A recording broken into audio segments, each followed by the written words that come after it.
passé par le fleuve Congo, dans cette capitale de la République démocratique du Congo, Kinshasa, et en face de cette capitale Kinshasa, c'est l'autre Congo, le Congo Brazzaville, avec la capitale Brazzaville, qui est sur l'autre rive.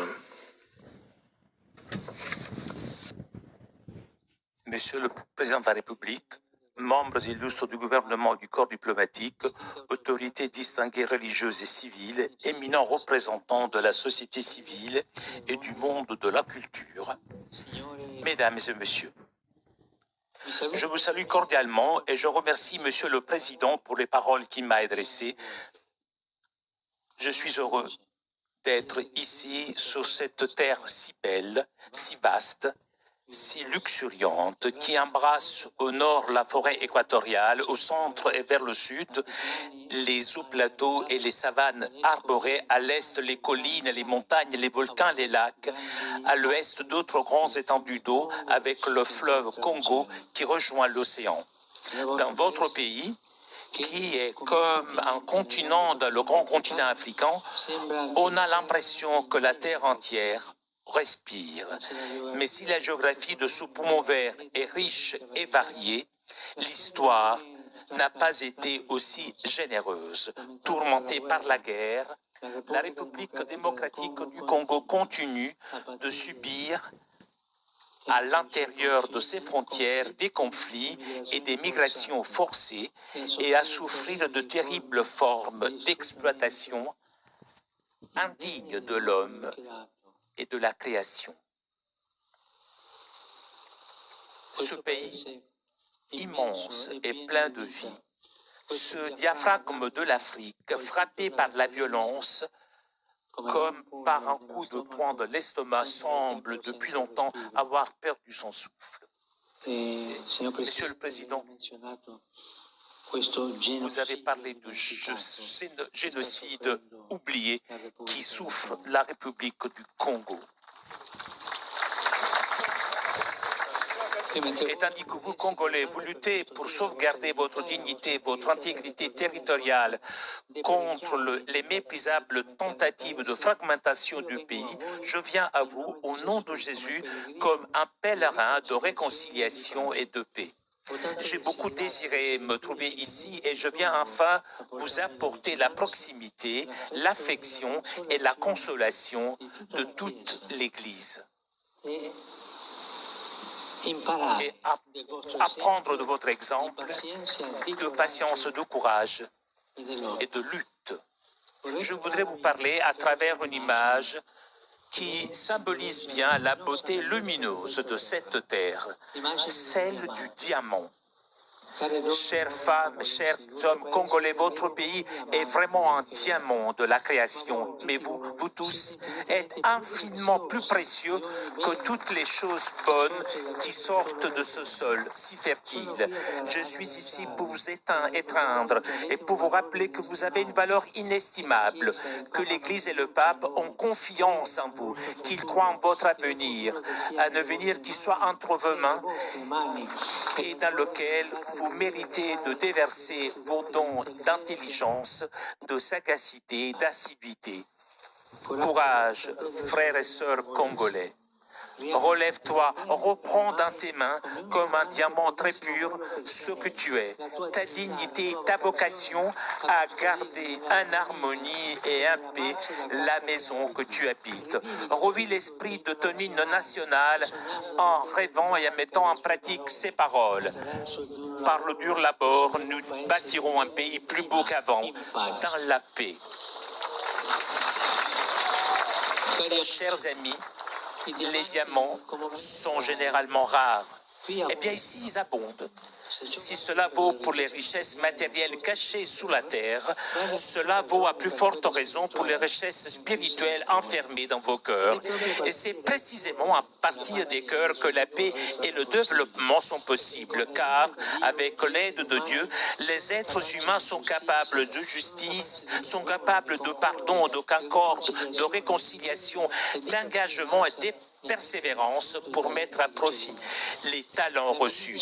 Dès le début de mon voyage, je souhaite donc lancer un appel, que chaque Congolais se sente appelé à jouer son rôle, que la violence et la haine n'aient plus de place dans le cœur et sous les lèvres de quiconque, car ce sont des sentiments inhumains, des sentiments antichrétiens qui paralysent le développement et ramènent en arrière vers un sombre passé.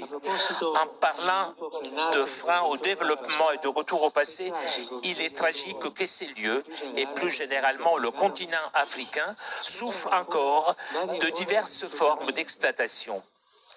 Il y a cette devise qui sort de l'inconscient, de tant de cultures, tant de gens. L'Afrique doit être exploitée. Et cela est terrible. Après le colonialisme politique, un colonialisme économique tout aussi asservissant s'est déchaîné. Ce pays, largement pillé, ne parvient donc pas à profiter suffisamment de ces immenses ressources. On en est arrivé au paradoxe que les fruits de sa terre le rendent étranger à ses habitants. Le poison de la cupidité a ensanglanté ses diamants. C'est un drame devant lequel le monde économiquement plus avancé ferme souvent les yeux, les oreilles et la bouche. Mais ce pays et ce continent méritent d'être respectés et écoutés. Il mérite espace et attention. Retirez vos mains de la République démocratique de Congo. Retirez vos mains de l'Afrique. Cessez d'étouffer l'Afrique. Elle n'est pas une mine à exploiter, ni une terre à dévaliser. Que l'Afrique soit protagoniste de son destin. Que le monde se souvienne des désastres commis au cours des siècles au détriment des populations locales et qu'il n'oublie pas ce pays ni ce continent. Que l'Afrique, sourire et espérance du monde, compte davantage, qu'on en parle davantage, qu'elle ait plus de poids et de représentation parmi les nations. Une diplomatie de l'homme pour l'homme, des peuples pour les peuples doit se déployer, selon lesquelles les opportunités de croissance et des personnes soient au centre, et non le contrôle des zones et des ressources, les visées d'expansion et l'augmentation des profits. En regardant ce peuple, on a l'impression que la communauté internationale s'est presque résignée à la violence qui le dévore. Nous ne pouvons pas nous habituer au sang qui coule dans ce pays depuis des décennies désormais, faisant des millions de morts à l'insu de beaucoup. Il faut que l'on sache ce qui se passe ici, que le processus de paix en cours, que j'encourage de toutes mes forces, soit soutenu dans les faits et que les engagements soient tenus. Grâce à Dieu, il y en a qui contribuent au bien de la population locale et à un réel développement à travers des projets efficaces.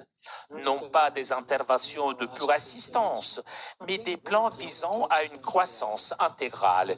J'exprime toute ma gratitude au pays et aux organisations qui fournissent des aides substantielles en ce sens, en contribuant à la lutte contre la pauvreté et les maladies, soutenant l'état de droit et promouvant le respect des droits humains. Je forme le vœu qu'il puisse continuer à jouer pleinement et courageusement ce noble rôle. Revenons à l'image du diamant. Une fois travaillée, sa beauté provient également de sa forme, de ses nombreuses facettes harmonieusement disposées. Ce pays, riche de son pluralisme typique, a lui aussi un caractère polyédrique. C'est une richesse qui doit être conservée en évitant de glisser dans le tribalisme et dans la confrontation. Prendre obstinément parti pour sa propre ethnie ou par des intérêts particuliers alimentant des spirales de haine et de violence tourne au détriment de tous en bloquant la nécessité chimique de l'ensemble. À propos de chimie, il est intéressant de noter que les diamants sont constitués de seuls atomes de carbone, lesquels, s'ils étaient reliés différemment, formeraient du graphite. La différence entre la luminosité d'un diamant et l'obscurité du graphite provient de la manière dont les atomes individuels sont disposés dans le réseau cristallin.